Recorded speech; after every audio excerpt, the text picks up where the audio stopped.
He's been rumored to be in the mix for bigger jobs. So what do you make of him going to Florida Atlantic? I make of it that he's trying to rebuild what had become a toxic reputation for being a head coach who couldn't get along with anybody at the top that he had to work with in college football, with the president, with the athletic director, with the key boosters, maybe with some assistant coaches, maybe with his coordinators. Even as a coordinator at Alabama, I think he and Nick Saban have gone at it, and I think their window is closing right now. I think to last 3 years, those two together, that was pretty great. And by the way, when I look back at what Lane Kiffin did for Nick Saban, it was pretty spectacular. Game changer. Hey, what he did with Blake Sims was extraordinary. It was miraculous how he turned that kid's career around. A running back, a defensive back, a wide receiver, and he gets you to the college playoff. Yeah. With Blake Sims. And then he completely rebuilt the offense around Derrick Henry, helped win him a Heisman Trophy. With Jake Coker. Yeah, that's correct. And then he flips his offense completely on its ear and turns everything upside down because he's got a freshman quarterback named Jalen Hurts who does everything the opposite of what his previous year's quarterback, Coker, had done. Yep. And he pulled it off again because they can light it up on offense. So he has been invaluable to Nick Saban. How those two have coexisted, I'm not sure, because I like Lane. I'll just tell you, I've been around him enough to know I like him. In some ways, I identify with him. He's a rebel with the cause. Where I don't identify is, are you a rebel, Steve? I got a little of that in me. A lot of that in you. But I can get along with people, and Lane does not suffer fools gladly, as they say. If he doesn't like somebody, he will let them know how much he doesn't like them. And he has a hard time dealing with the adults around him. He got a head coaching job when he was 31 years of age, thanks to Al Davis, because Al saw that, I hate to use this word because it's probably overused, Lane has some offensive genius to him. I don't know if that's too far to go, but I see a little genius in there. Al Davis picked up on that genius when Lane was calling USC's plays. And he said, I'm going to make this guy a boy wonder of a head coach at age 31.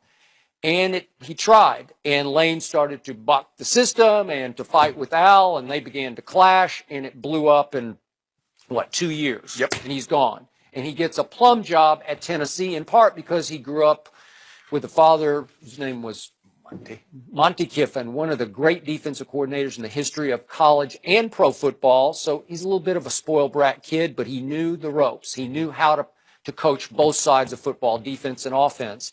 And he lasted 1 year at Tennessee, a plum job, and bolted for an even bigger plum job at USC. And he lasted 3.5 years. He and Pat Hayden began to clash. Yep. And he finally got fired on the LAX tarmac after losing at Arizona State after their return flight. So I look at a guy, and I've read a lot of quotes about him, but he's a guy in the end who he fears nothing in life. He doesn't fear losing. He doesn't care what anybody else thinks about him, and he's just hard to deal with. And my gut feeling about Lane Kiffin is that he'll always be a better play caller, coordinator than he will be a head coach. But I do admire the humility it took to take a lower level job, because he's got to start over at age 41, reproving himself that he can get along as an adult with the adults that you have to get along with. And Florida Atlantic's not a bad program. It's got a little bit of money behind him. He had to take a big salary cut, but we'll see if he can do well. I assume he'll recruit pretty well. The kids usually like him. The adults don't. But if he can grow up a little bit more, I think he grew up a lot under Nick Saban, or with Nick Saban, Yep.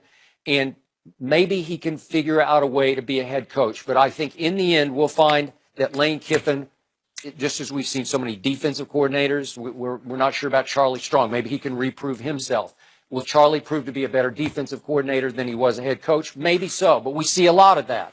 But Charlie was good at Louisville, though. He was really good at Louisville. That's why I'm still shook up about the failure, especially on the defensive side of the ball, at the University of Texas. But I know Lane can call plays and strategize on offense. I'm not sure he can be a head coach, so I think he's in a great spot to prove whether he can run a program. I think he was just ready to be a head coach. Because for me, looking at it from the outside, looking in, I think being Alabama's offensive coordinator is a better job than being Florida Atlantic's. Yeah, I'll agree. Yeah.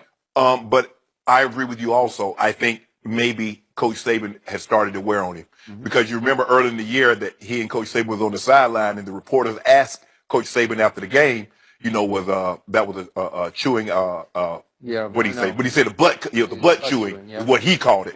And so maybe because he's never going to get the credit that he rightfully deserves for doing what you mentioned earlier. He changed, reinvented Alabama's offense. He did. Because they were basically an eye-toss team.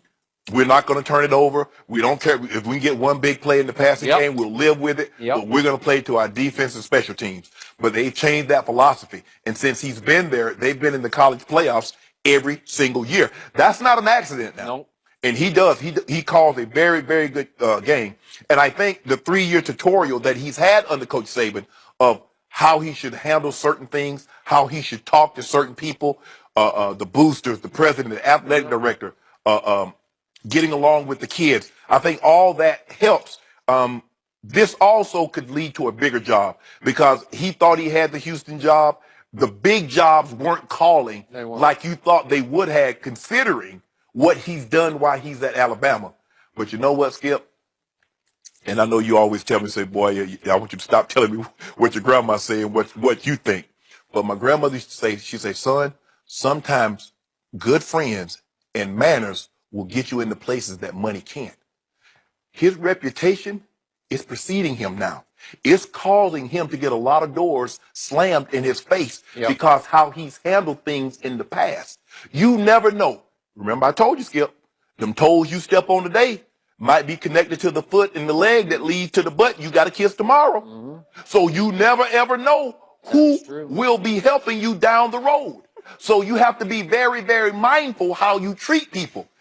Burning a bridge is one thing that can be repaired. But when you napalm it, you destroy all that is around it. And right now, that's what he's done. He's toxic. There is no way a guy with this resume in the last 3 years should have to go to that school. No way, Skip. You look at, he has a Heisman Trophy winner in Derrick Henry. He has a SEC Player of the Year in Jalen Hurts. This is his 3rd time in the college. He's the only offensive coordinator. Coach in Alabama, they're the only team that's been in all 3 college playoffs. He's the only one that's called plays. He's won a national championship as a play caller. Actually, he's won 3 national championships as a play caller. There's no reason he should have to go to this school. And I'm not saying anything bad about it. Hey, it's a head coach. It's an opportunity. But with his resume, but obviously there has to be something. There was pre-resume. Yeah. There was Oakland, there was Tennessee, and there was USC. So, but the Skip, I just hope it works out for him. I think he's learned a valuable lesson, and hopefully he's learned from his mistakes. But Coach Saban gave him an opportunity. But we shouldn't be surprised because we saw this with Jim McElwain. That's why Lane Kiffin came on. McElwain went to Colorado State. Then he went to Florida. Okay, Lane Kiffin's there. They bring Sarkisian on. Sarkisian's just an assistant. Coach Saban's trying to get a feel because he knew there was a good chance that Lane Kiffin was going to move on. I bet you a bucket of bolts. Steve Sarkisian will be the next offensive coordinator at Alabama. And I'll bet you a bucket of bolts he won't be as good as Lane Kiffin. Well, Lane Kiffin. It's St. Nick. It's St. Nick's. Lane's going to have to Might deal be in with trouble here. Howard Schnellenberger. You wanted to be in trouble. He might be. Schnellenberger doesn't play. Let's see. So we'll have to deal with Trouble that there. in St. Nick. Trouble in St. Nick. Shannon, small suggestion for you. You should make a like a coffee table book of all of your little sayings. We just start keeping track of them right now. Skip, you gonna help me write it? You gonna write the Skip? No, I've got 2 books I'm working on. So you can't help your boy, Skip? No, you got it. We'll just keep track of them. We'll keep writing them down. All you got to do is type. You know what you should do? Every day, you should save your selfies, like Kim Kardashian. Save your selfie and then put your Shannonism for the day. Well, he Just saves make his coffee table selfie. book. I see him every day. Yep. Well, look, Skip, why you telling my business No, on it's there? not your business. It's on Everybody, Twitter. you put it up. This is a serious suggestion. I think Sometimes you can I make some tell money you off stuff this. in confidentiality. You didn't tell me that in confidence. I didn't expect you to say it on there either. I didn't think I had All right, to. coming up, Hall of Famer Chris Carter joins Undisputed. Does he think the Patriots are the best team in the NFL? We'll ask him next. What's up, baby? Good to see you, bro. Welcome back. Oh, man, thank you, do man. it. Thank you. Joy, how you doing?